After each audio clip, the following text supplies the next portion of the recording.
So God calls you to preach the gospel to a tribe of cannibals. You can sense his heart for those people, that he longs to draw them to himself and redeem them. And so you move your family there and expend great energy to learn the language. But then you find out they don't even believe in a creator God. They're a law unto themselves with no fear of God, raising their children to be full of bloodlust, stubbornness, and rebellion. They celebrate deceit, treachery, and cruelty. They have no concern over sin, no fear of judgment, no worries about eternity.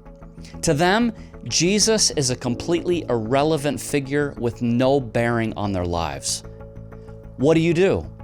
Do you throw in the towel? Do you give them up as a lost cause and go somewhere else where the people are more ready to hear? That's the quandary Don Richardson found himself in as he shared the gospel with the Sawi people, a primitive Stone Age tribe of headhunting cannibals. Thankfully, he didn't give up, but pressed himself into entire dependence upon the Holy Spirit to show him how to spread the good news of Jesus Christ in that seemingly impossible context. And when God moved, he moved dramatically. In this episode, we'll talk about why you should read Peace Child by Don Richardson. That's what's coming up. Here we go.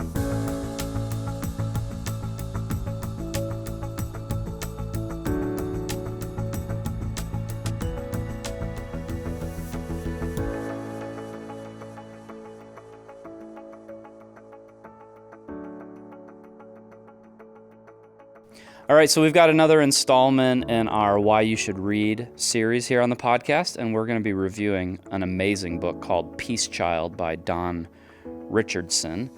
To help me out, I've got Tyler Hollinger and also Patrick Hudson. Thanks for coming in. Yeah. Oh, yeah.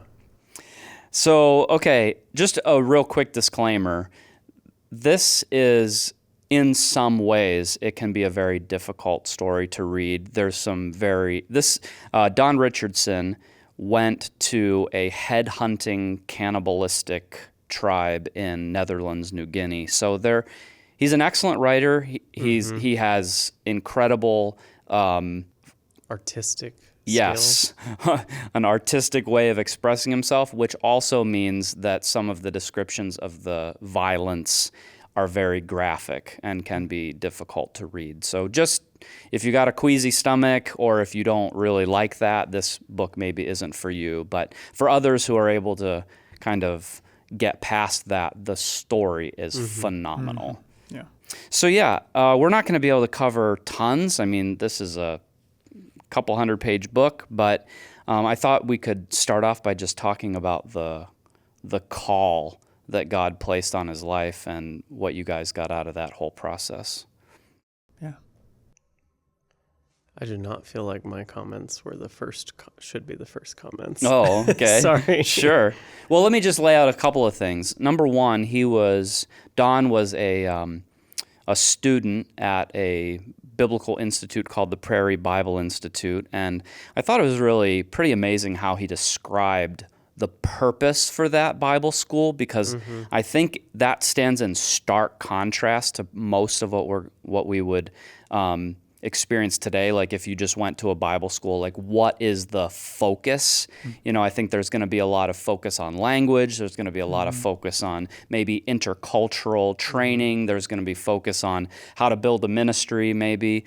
But what he said was about the Prairie Bible Institute, this was a school that emphasized unwavering faith, self-denial, and intimate communion with God. You know, not that the scholarship or the academics was neglected, but what they were trying to really produce were men and women who were ready to give all that they had for the cause of Jesus Christ, no matter the cost. Yeah. Yeah, that really stood out to me too, because I feel like that's what the Lord has taught me over the last just few years, since coming to Pure Life, is that like if we're going to lay down our life for the Lord, like one, it has to start with intimacy. So that's been something really key that was completely missing in my life. But then two, the self-denial, like it does take self-denial. That stood out to me as well about that, because that's not the norm, like you said, not the norm in a lot of Bible schools.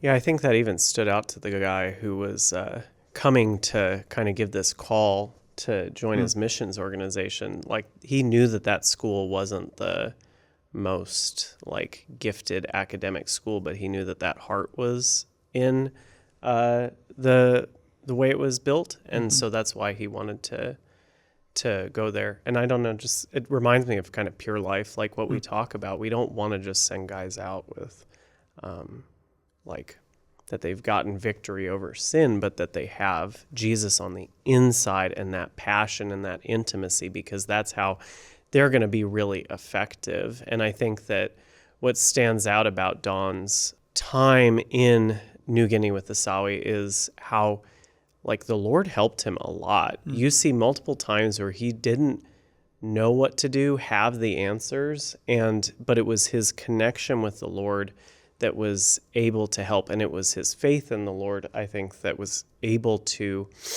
give him a stomach to really be resilient. And there were some situations, I think, where he was just so inwardly terrified, but God came in and really gave him peace.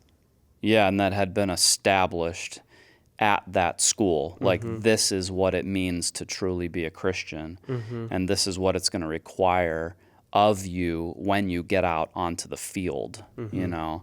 I mean, he wrote something that I thought was really pretty amazing. This was what you were referring to, there was a man who came to their Bible school looking for recruits. His name was Mr. Vine. And he said this, you know, it's just pretty amazing. Like, okay, here's the appeal that you're going to make to these students. Like, I want you to join my mission, and here's what it's going to be like when you join our mission, if God is calling you. You may be called upon to make the first advance into the midst of entire tribes that have never known any kind of governmental control, where people are a law unto themselves and where savagery is a way of life.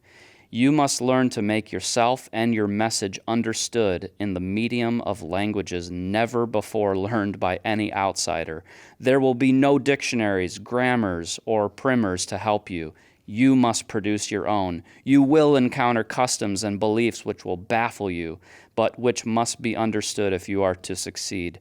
You will try to treat loathsome tropical diseases and run the risk of being blamed for the death of your patient if you fail.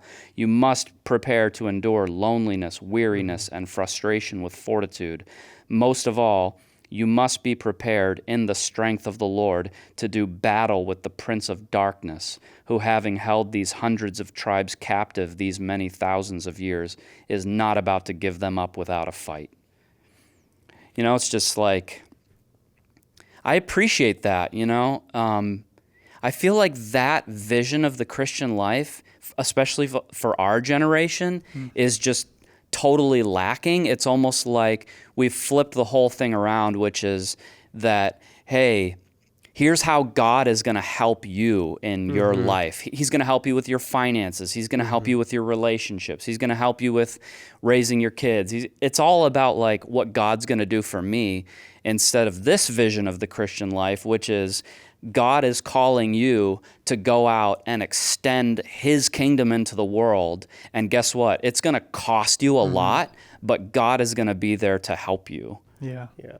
It stood out to me. He got to, I don't know exactly how to put it, but he had a lot. He had a wife, and he ended up having 3 kids. He didn't have to go and be single for the rest of his life, but he had to go and take what he had with open hands. You know, his 2 of his children almost died. Yeah. And at any point, the people that he was living with, him and his wife had a conversation like, what if they're just, they call it fattening them with friendship, preparing to turn around and eat them. And they didn't know that. And so I think it's easy to think that God would only have us serving where it's comfortable, where it's safe, where it makes sense in the natural, where I have... Yeah, where we'll benefit from it all. Yeah, or my finances are in order. I have all the qualifications, and it's like, no, like this story is a picture of real missions, real service to God, where it's just his power and his spirit enabling a person, and they have nothing in of themselves. Yeah. Yeah, that's what stood out to me. Like you mentioned it earlier, you see like his absolute dependence on God come out many times, and it was because of the circumstances he was in. Like it's impossible, from a human standpoint. Like how in the world, are we ever going to reach these people with their culture being so backwards? But you see God come through powerfully, but it came through dependence. Yeah. Yeah. So let's talk about the foundation of the story, which is that God called Don and Carol to serve the Sawi people, which was a group of headhunting, cannibalistic people in Netherlands, New Guinea. And they were the first white people that many of these had ever seen. And so they were called to, this is definitely frontier mission, you know what I mean? This is totally unreached people group. And the thing that he captured so incredibly in his writing was that he and his wife were going out to present the gospel message, which is that a man named Jesus had come to this earth to set us free from the tyranny of sin and self, and to prepare us for heaven and to give us eternal life. But what he found out was that this group of people were so utterly different from he and his wife that message, literally, they had zero interest. They didn't, it didn't even make sense to them whatsoever. Yeah, it was pretty crazy because, it's the first time reading this book was kind of a shock because, like, you don't realize, like, oh, wow, because this was, like, in the 60s? Like, that there's people, like, still living like this, and that's not been that long ago. And so, like, I'm, like, with him at the first time I remember reading the story, like, what in the world? Like, how in the world are they ever going to reach them with the gospel? So, yeah, he really lays that foundation of just, like, with man, it's impossible. Like, it just seems impossible for the gospel to ever be able to reach these people. The thing that stood out to me about their culture was it was actually later in the book he starts talking about their family life, and he talks about how he called it discipline in reverse. It's like if a father is like, hey, do this, son, do this, son, do this, son, it's honored and promoted that the son would resist him. And if a son goes like just absolutely refuses to do his father's will, that father will turn around and praise his son and be like, my son has a strong will. And that turns into like, if a father tries to like physically discipline his child will fight back with him. And then that turns into the husband-wife relationship. There's just like violence done to the wife. The wife is very the women are not any less violent than the men in this culture, and they'll turn around and verbally abuse their husband. And so it's just like, I'm sure that must have been incredibly shocking, but it also struck me as just like the epitome of self-centeredness. And just like that's what like I would be like if I didn't have I'd never been taught Christian values, never grown up in a culture that had these morals instilled to you. It's just me and what I want, and I have to overpower other people to get it. And I think what Don finds out is how it's really that coming under and that love, and it's God's way is so different that's able to actually overcome that. Yeah, and he brings out, like, in a sense, when you're evangelizing to people, you're trying to speak to their need, and he found out, like, these people have no sense of spiritual need. They didn't have even a concept of God. There's no word for God in their language. There's no concept of God in their language. They have no fear of sin. Things like polygamy are prized, violence, revenge, rebellion, cannibalism, all of this stuff is encouraged and it's prized. So the things maybe in our own culture where we're like, God came to set you free from this, they didn't have any need or any desire to be set free from any of this stuff. Yeah. I will say the thing that stands out to me with that is all that violence and treachery is really promoted. But what you see on the other side is that they're full of fear. That he describes them that, like, when he comes in as a white man or when they see an airplane land on the water and some other situations, they'll be like these warrior men standing in a canoe. It'll be like 10 of them and one of him. And they're so afraid that they're shaking the boat. And it's like, that is like, you give over to that much sin, but you're weak inside. And so I think that comes off too, is that these people were empty and they had they were living in a lot of fear and terror. Yeah, I think like what I love most about this story is it's like the poster child of like God's ability to break past like all odds, because we can look at our culture now and like it can feel hopeless sometimes, but it's like this story, like it's like the worst case scenario I can think of, of trying to break through with the gospel, and yet God did it. So it gives us hope. The other thing that came to mind is like I was just thinking about like their entire way of life and their way of thinking was like so opposed to biblical principles, and was thinking of it's like the perfect example of what Isaiah says in Isaiah 55:8, that like God's ways are not our ways and his thoughts are not our thoughts. Like they were like a perfect example of that. Like everything that the way they thought and the way that they acted was like completely opposite of God's ways and God's thoughts. Yeah. So let me just explain one of the main points at which he realized, whoa, what am I dealing with? So he finally learned enough language to be able to share the gospel message, and so he started talking about, he just started sharing some stories, and one of the stories that he shared was how Judas betrayed Jesus, and it was like up until this point, everything that he shared about the Christian message, they were just so bored, and they could not have cared less. But when he mentioned that Judas betrayed Jesus, all of a sudden, all of these men who were sitting, listening to him, were like, they were amazed. But what he said was so astonishing was that what they were interested in was Judas.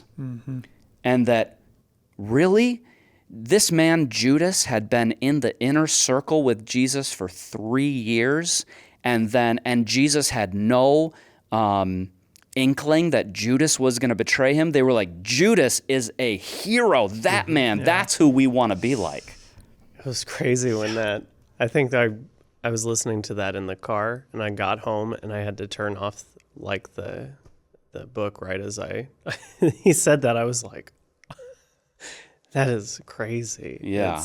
It's nuts, but that's what they did. That's what they did with each other. They would invite other people to become their friend so they could turn around and betray them. And the more sinister and the more you could convince someone that you were on their side and then turn around and kill and eat them, the more of a hero, a man you were. Yeah.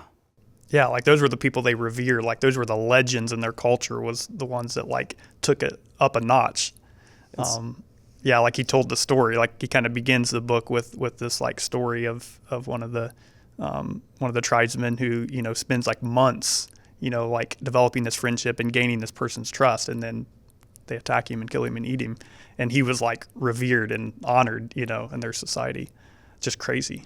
And it left Don basically like, there's no way. Like that's where he got to. Yeah. He actually, I mean, it's kind of interesting. He was like, I'm in a worse position than John the Baptist. I'm in a worse position than Jesus. I'm in a worse position than Paul. Like, at least all of them there was a religious foundation that these men could work from. But he's like, I feel like I've been sent into the most challenging missionary situation that has ever been devised, you know, like these people revere Judas. How could I ever talk to them about Jesus? To them, Jesus is like a nobody, but Judas is like a hero. But, you know, I mean, I think that this is what goes back to the beauty of what he learned at the Prairie Bible Institute was like what he didn't despair. He turned more and more dependent upon the Lord. Okay, if this situation is hopeless for me and my resources, what I'm going to do is fervently pray. Yeah. Yeah, that it was really cool to see him go deeper. And I guess I could say I've seen that in my own life where there's like more need. In the moment, it's not always fun, but on the other side of it, like I've seen how the Lord has like drawn me deeper into relationship with him, because like the more we're dependent on him, and the more we run to him, like the more we know him, and there's something beautiful in that. So I loved it in this story, like seeing how God did that in him, and he might not, you know, elaborate it in depth, but like I know that there was a deeper intimacy and fellowship with the Lord through that. It's just cool to see how the Lord uses need in hard circumstances sometimes to draw us closer to himself. Yeah, I think it's like there's, I don't know how to say it, positive and negative need. Like I can relate with just having been in sin, seeing all the mental struggles, emotional struggles, like learning to walk with God. And it's like, I don't have to try in my own strength. I just come to the Lord and ask him for help. And on the positive side, just wanting more of the Lord, wanting to have him, just what I do be done in him, and wanting more of him. And that's the need that we have to continue to walk in. And we need to continue to believe that God can meet our needs even when we don't understand. Yes. Yeah, and this is another reason why I think it's so important to read stuff like this, because when you read about a man who literally had no resource, he was absolutely alone, you know what I mean? So it's not like he had 30 other missionaries living with them and they knew the language. He had no one. He's in this situation. I mean, what's he going to do? I mean, he could just pack up and say, well, I guess these people are never going to be reached. But that wasn't an option for him. The only option then was, if I don't have the answers, I only have the only person who does is God. And so it drove him to prayer. And so it's like, okay, we all feel this at times where we feel like this is an impossible situation. But in America, the problem is, like, there's a lot of other things that we can turn to. And so it's like, well, I need to turn to a doctor, or I need to turn to this resource, or I need to turn to these people, you know? And so I think something like this really hones us in and says, stop turning to other things. Yeah. Actually turn to the Lord for what you really need. Yeah. Man. Yeah, it just makes me think of like the real breaking point that I finally came to, you know, after years of sin. And of course, because of the shame of what I was in, like I didn't want to ask for help. So it was a lot of just like trying in my own strength, you know, year after year after year. And it's like God had to radically step in and just break me. And it really got me to the point of seeing my need and seeing a history of trying in my own strength and failing, to where it's like finally I literally got to the end of myself and is like, I can't do this. Like I don't have what it takes. And then it was just like the Lord birthed a cry as like God help. Yeah. And then it gave the opportunity for the Lord to step in. Yeah. Yeah. Yeah, it's so good. Okay, so from there, then, I think what we need to talk about is the crisis point that he reached, which actually was not just that he didn't have the answer for their problem, but that he began to realize that his presence among these people was actually fostering more and more violence. Mm-hmm. Because he, as a white man, had access to things that these people really wanted. For instance, like a steel axe, which was going to be a lot more effective than the kind of, I think they made axes out of like wood or something like that. I think it was like one steel axe could chop a tree down in 4 swings, and their axes could do it in like 30 swings. Okay, yeah. Mm-hmm. It was much more efficient, much more effective. And so what he was hoping for, and this is really where the crisis came in, was he wanted to figure out a way where he could exist with them, exist with the Sawi, and still help other tribes around them without there being this constant threat of violence.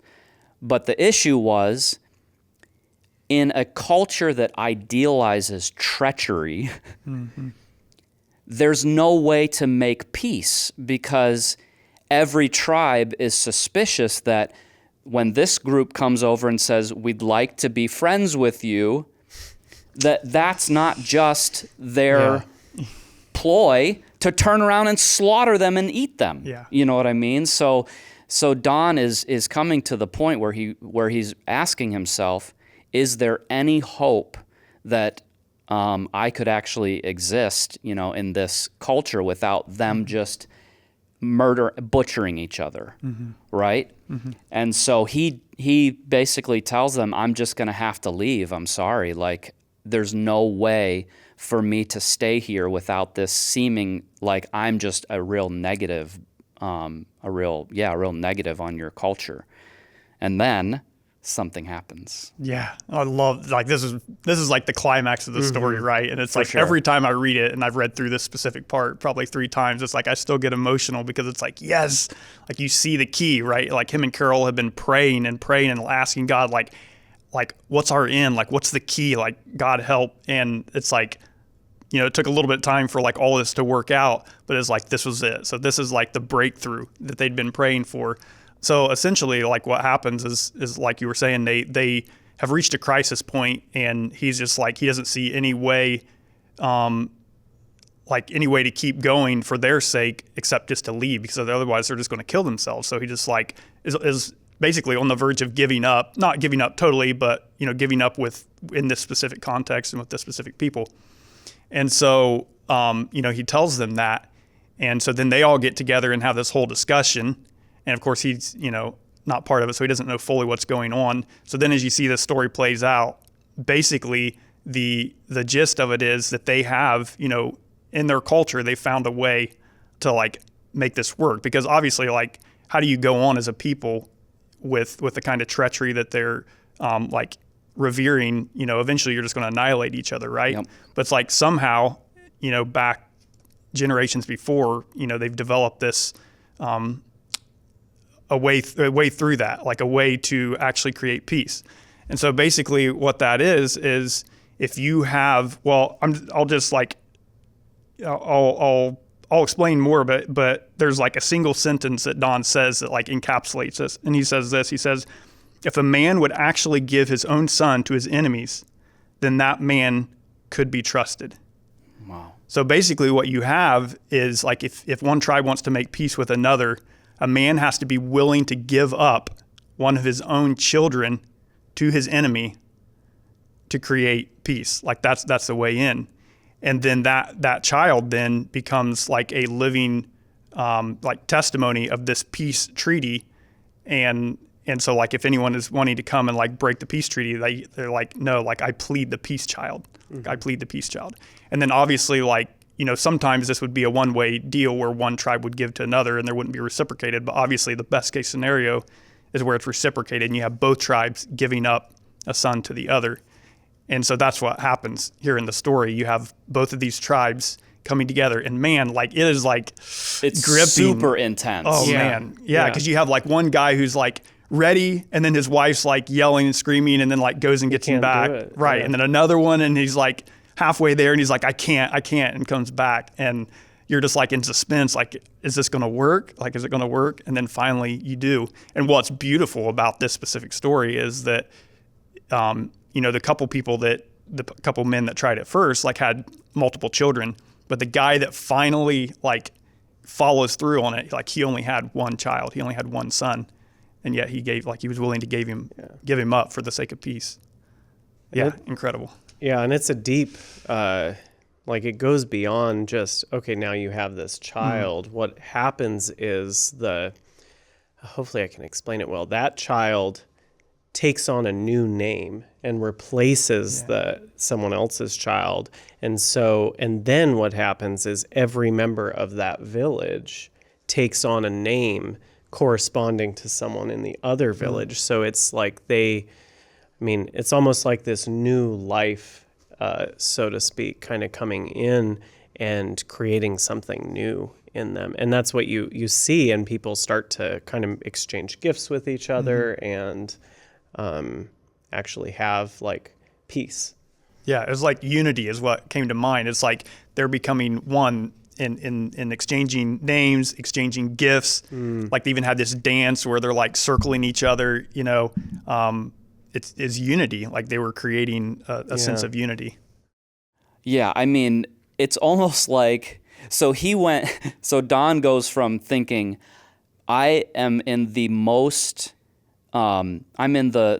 adverse missionary situation that's ever happened, to reading about a cultural ritual that I think most unbelievably explains what the gospel is that I've ever heard in my life. Yeah. But what I love about how he presents the story is, I think he said it's like a little bell going off in his head. So he's just watching this happen, and he's like, something in the back of my mind is telling me, like, pay attention. Right. And he just goes like on and on with the story. I forget where it is where he's finally like, oh, it's like God is like, are you listening? Yes. Like, this is what you've been praying for. And so God had been preparing for Don and preparing for this moment for whatever generations, building this into their culture so that they would know Christ. Yeah. Yeah, it is so stinking powerful. I mean, like what you said, the way that this also then worked out as far as keeping the peace, right, is that, so because, what's built into these people is a culture of suspicion, a culture of violence, a culture of treachery. If, for instance, like he mentions, if one village finds that one of their pigs had died, it's automatically like it must be them, and everybody's on the warpath, right? But it's like the person who had received the peace child into his family now becomes a man who is like bound to keep the peace, right? And so, like, let's say that something happens in your village and all the men are like, that's it, we're going out to kill the people in this village. The guy who received the peace child is like, no, look at this child. This child is standing here before you as a living witness that we made peace, and if you're going to fight, I'm going to fight you, and it's like, it's an incredible thing. And he shows how multiple times the peace child actually did hold up in their culture. Like, it kept them from going to war. But what you also find out is the weakness of the human peace child with them. And I think the story that illustrates it best is they talk about, okay, so this exchange happened, and not this story, but in another couple villages, this peace child exchange happens. And so a few days after, a guy goes from one village to the other, and he expects to be greeted, and all these people come out and they're like, what are you doing here? And he's like, well, we did this exchange, like I can come here now. And they said, well, actually your child died last night. And then you'd think they'd still honor it, but no, child's dead. They go and they kill and eat that guy. And so it's like, as soon as the peace child is dead, whether it's disease, whatever it is, the bond is over. And so what Don helps them see is that human peace child can't actually solve the crisis, and that's how he leads them to Jesus. And he says, because Mayokodon, who's that's the name he came up with for God, because God wants men to find peace with him and with each other, he decided to choose a once-for-all peace child who was good enough and strong enough to establish peace, not just for a while, but forever. And then he quotes Isaiah, for unto us a child is born, unto us a son is given, and he shall be called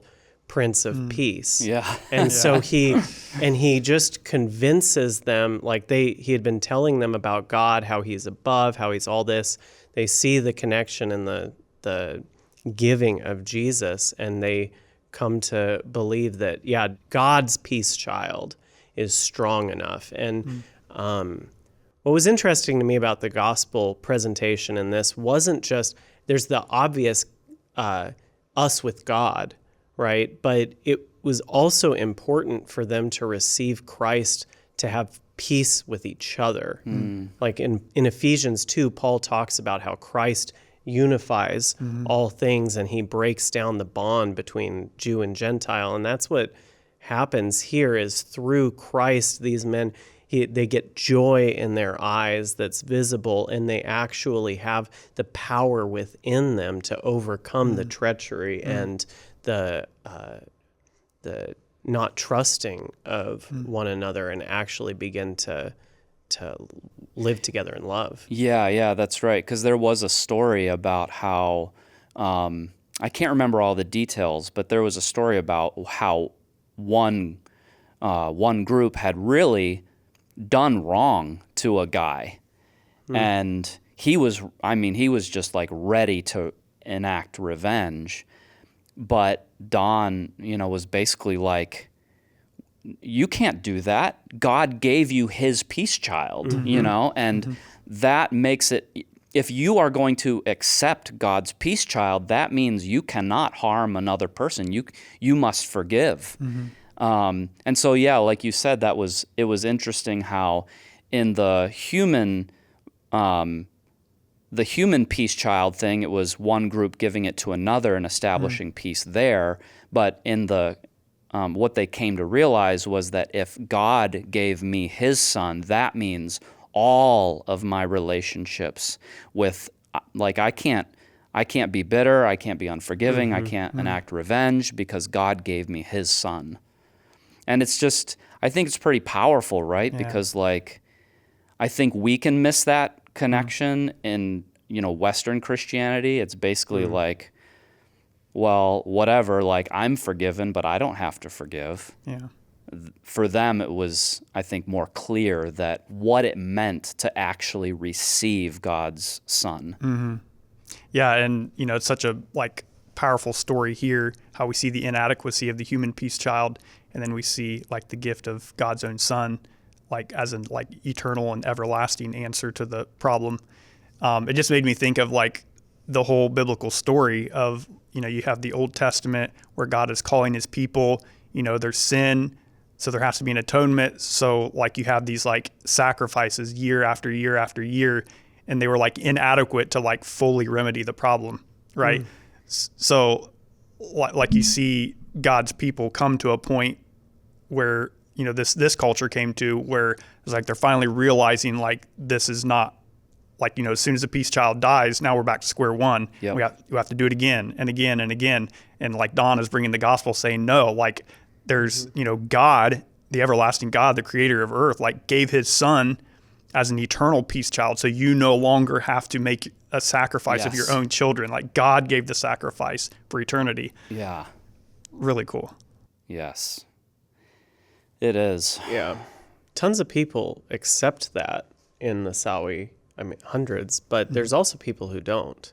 And I think that stood out to me too. I forget how he phrased it, but it's like these people knew the truth. They knew everything. They could see it, and they rejected the gospel because they wanted their own way. And I thought that's what we do a lot in our lives. That's what we see happen sometimes in the program. But here there's this like subtle third option we convince ourselves with, that we can have our own way and have God, which is really just rejecting God. But you see, like in this culture, you can't have your own.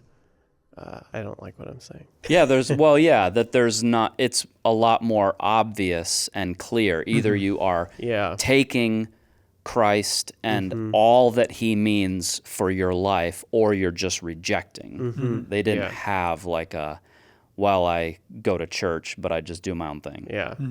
But we don't either. We just think we do. We just think we do. Yeah, that's right. Yeah, for them, I think it was like clear cut, because you see, like, even after all of this thing with the peace child, like that wasn't the end of the battle, because they were still so gripped by like this, they didn't know it like this, but like this demonic realm that they were a part of, like these spirits. And there was so much fear of like, okay, if we accept this, if we accept like God's peace child, then like the demons are going to get angry and we're going to reap the consequences.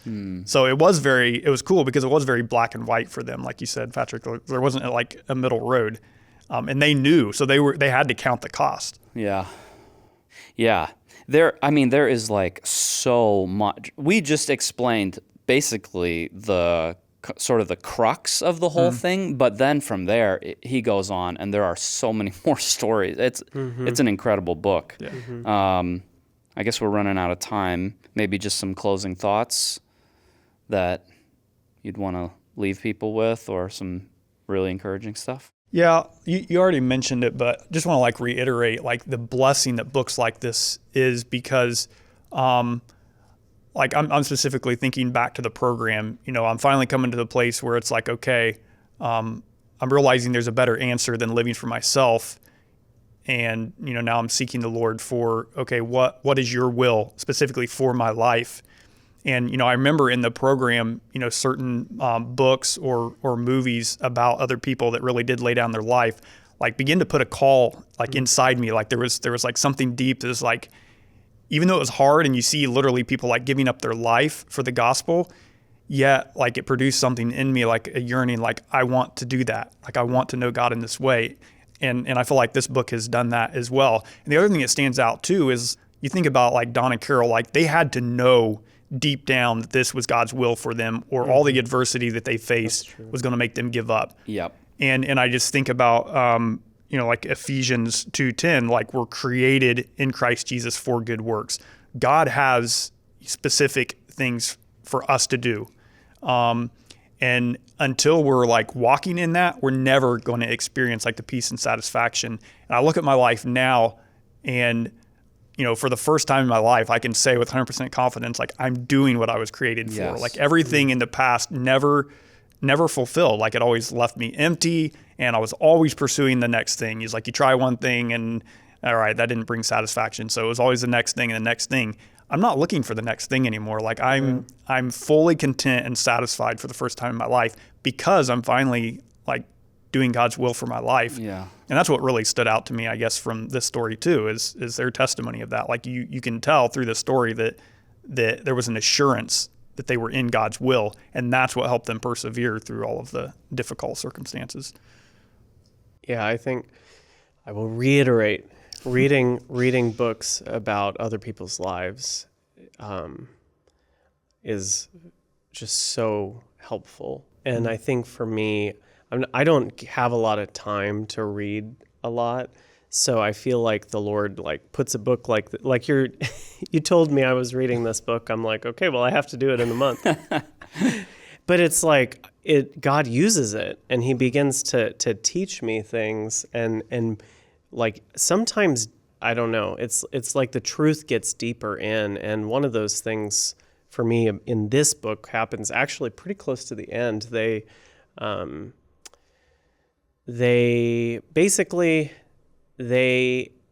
very much fear death, and they believe that And it turns out that they have a thing in their past that called the Words of Ramon that was this promise of no more death.